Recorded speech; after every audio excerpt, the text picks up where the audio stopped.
प्राचीन समय की बात है, जब धरती पर धर्म का पालन करने वाले ऋषि मुनि और महान योद्धा अपने कर्मों के बल पर समाज का मार्गदर्शन करते थे। यह कथा हमें कर्म के महत्व और उसके फल की सच्चाई को समझाने के लिए प्रेरित करती है। यह कहानी उस समय की है जब श्री कृष्ण ने अपने उपदेश से कई जीवों को सत्य और धर्म के मार्ग पर चलने की शिक्षा दी। राजा वीरधर्म और कर्म की दुविधा। दूर एक राज्य में राजा वीरधर्म का शासन था। वह पराक्रमी और धर्मात्मा राजा थे। उनके राज्य में सुख शांति का वातावरण था, लेकिन राजा के मन में एक प्रश्न हमेशा उठता था, क्या कर्म सच में इतना महत्वपूर्ण है? क्या ईश्वर सब कुछ नहीं संभालते? एक दिन राजा ने अपने राजगुरु से यह प्रश्न पूछा।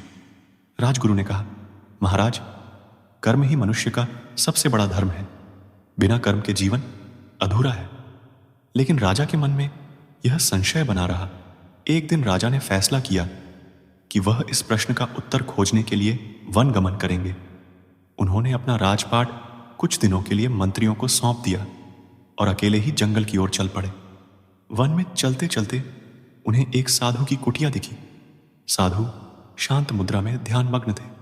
राजा ने उनके चरणों में प्रणाम किया और अपनी दुविधा उनके सामने रखी। साधु ने कहा, महाराज, तुम्हारे प्रश्न का उत्तर तुम्हें स्वयं भगवान श्री कृष्ण देंगे। वे ही तुम्हें कर्म का वास्तविक महत्व समझा सकते हैं। राजा ने गंगा किनारे बैठकर ध्यान लगाना शुरू किया। कई दिनों तक ध्यान करने के बाद भगवान श्री कृष्ण ने प्रकट होकर राजा से पूछा, हे वीरधर्म, तुम मुझे किस कारण पुकार रहे हो?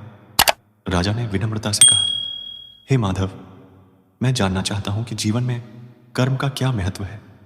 यदि सब कुछ आपकी इच्छा से होता है तो क्या हमारे कर्मों का कोई महत्व है?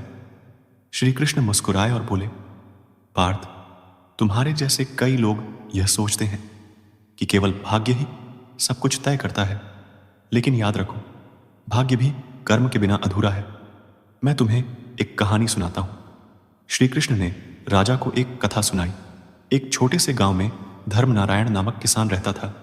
वह ईश्वर का परम भक्त था और दिन रात भगवान के भजन करता था, लेकिन वह अपने खेतों में काम नहीं करता था। धर्मनारायण सोचता था, भगवान सबके पालन करता है। यदि वे चाहेंगे तो मेरे खेत अपने आप उपज देंगे। मुझे मेहनत करने की आवश्यकता नहीं।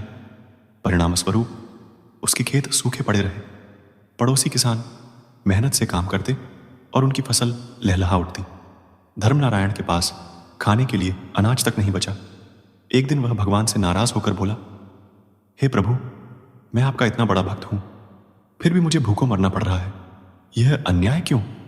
उस रात भगवान ने उसे स्वप्न में दर्शन दिए और कहा, धर्मनारायण, मैंने तुम्हें हाथ पैर दिए हैं ताकि तुम कर्म कर सको। यदि मैं तुम्हारे खेत में फसल उगाता तो यह मेरे नियम के विरुद्ध होता। मैं केवल उसी की सहायता करता हूं जो अपने कर्म से अपना भाग्य संवारता है। धर्मनारायण ने अगली सुबह से मेहनत करना शुरू किया। वह खेतों में काम करने लगा। धीरे धीरे उसकी मेहनत रंग लाई और उसके खेतों में फसल लहलहा उठी।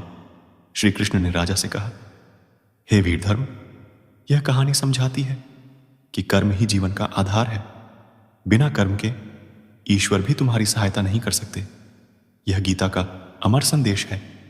श्री कृष्ण ने अर्जुन को भी यही उपदेश दिया था। कर्मण्येवाधिकारस्ते मां फलेषु कदाचन मां कर्म फल हेतुर्भूर्मा ते संगोस्त्व कर्मणि। अर्थात तुम्हारा अधिकार केवल कर्म करने में है, उसके फल की चिंता करना तुम्हारा काम नहीं। श्री कृष्ण ने राजा से कहा, मैं तुम्हारी परीक्षा लूंगा। तुम 1 महीने के लिए साधारण किसान बनकर गांव में रहो और अपने कर्म से अपना जीवन यापन करो, तभी तुम्हें कर्म का महत्व समझ आएगा। राजा ने साधारण वेश धारण किया और गांव में रहने लगे। वहां उन्होंने देखा कि किसान कितनी मेहनत करते हैं, फिर भी कुछ लोग आलस्य के कारण गरीब रह जाते हैं। राजा ने मेहनत की और समझा कि कर्म ही जीवन को सुगम बनाता है।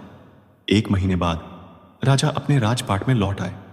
अब उन्हें कर्म का महत्व समझ आ गया था। उन्होंने अपने राज्य में ऐसे कानून बनाए जिससे हर व्यक्ति को मेहनत करनी पड़े और ईमानदारी से जीवन जीना सीखना पड़े। शिक्षा। इस कहानी से हमें यह शिक्षा मिलती है कि कर्म ही धर्म है। बिना कर्म के जीवन अधूरा है। फल की चिंता न करें।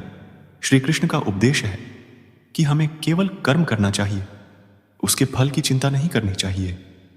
ईश्वर कर्मठ लोगों की सहायता करते हैं। भगवान केवल उनकी मदद करते हैं जो अपने कर्तव्यों का पालन करते हैं। जीवन में कर्म ही वह मार्ग है जो हमें हमारी मंजिल तक ले जाता है।